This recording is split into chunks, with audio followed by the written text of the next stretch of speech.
ଶ୍ରୀ ଜଗନ୍ନାଥ ହର ହର ଶମ୍ଭୁ। ଆଜି ଆମେ ଆଲୋଚନା କରିବା ଆମଳିକ ଏକାଦଶୀ ବିଷୟରେ। ଫାଲ୍ଗୁନ ମାସ ଶୁକ୍ଲପକ୍ଷ ଏକାଦଶୀକୁ ଆମଳିକ ଏକାଦଶୀ ଭାବରେ ବିଖ୍ୟାତ।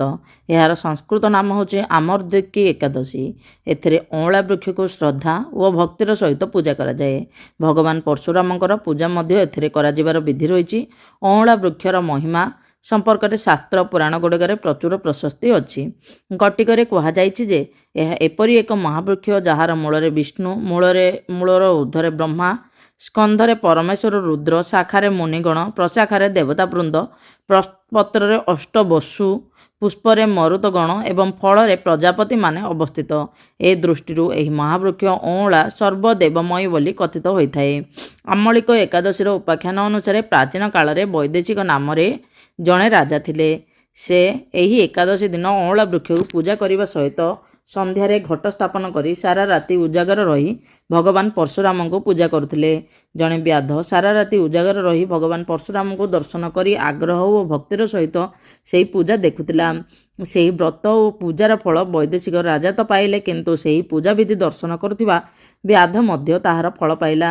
ସେ ପରଜନ୍ମରେ ଜୟନ୍ତୀ ନଗରରେ ରାଜା ବିଦୁରଙ୍କର ପୁତ୍ର ବସୁରଥ ରୂପେ ଜନ୍ମ ନେଇ ରାଜା ହେବାର ସୌଭାଗ୍ୟ ଲାଭ କଲା। ବିଶ୍ୱାସ ଅଛି ଯେ ଏହି ବ୍ରତ ପାଳନ କଲେ 7 ଜନ୍ମର ପାପ ମୋଚନ ହୋଇଥାଏ। ସମସ୍ତ କାର୍ଯ୍ୟର ବିଜୟ ଲାଭ ସହିତ ମୃତ୍ୟୁ ପରେ ବୈକୁଣ୍ଠ ପ୍ରାପ୍ତି ହୁଏ।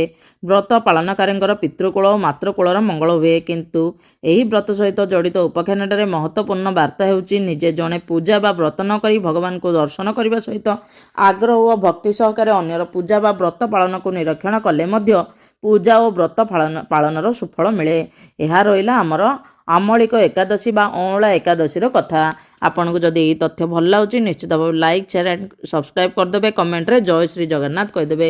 ଜୟ ଶ୍ରୀ ଜଗନ୍ନାଥ, ହର ହର ଶମ୍ଭୁ।